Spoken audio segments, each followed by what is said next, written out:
Communist party చేపట్టిన ఈ ప్రజా కార్యక్రమాలను, వాటికి ప్రజల స్పందనను, కమ్యూనిస్టు స్త్రీల ధైర్య సాహసాలను చూసి అభివృద్ధి నిరోధకులు, జమీందార్ల ఏజెంట్లు ఓర్వలేకపోయారు. రాజకీయ స్వార్థంతో మాపై నిందలు మోపారు. సంఘ కట్టుబాట్లను నశింపచేస్తున్నారని ప్రచారం చేస్తూ బండి బుచ్చయ్య సంపాదకత్వాన ములకోల అనే పత్రిక నడిపారు. వెంగమ్మ నాటకం రాయించి ప్రదర్శింపచేశారు. నార్ల వెంకటేశ్వరరావు గారితో కూడా వ్యంగ్యంగా మాపై రాయించారు. రౌడీలను రెచ్చగొట్టి పార్టీ ఆఫీసు పైన, మా ఇళ్లపైన దాడులు చేయించారు. రౌడీలు ముందు జిల్లా ఆఫీసుకెళ్లారు. అక్కడ చంద్ర సావిత్రమ్మను అవమానించబోతే కుర్రాళ్ళు ప్రతిఘటించారు. అక్కడ నుంచి రాష్ట్ర ఆఫీసుకెళ్లారు.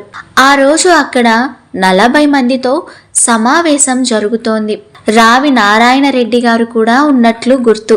రౌడీలను ఎలా అయినా ఎదుర్కోవాలని నిర్ణయించుకున్నారు.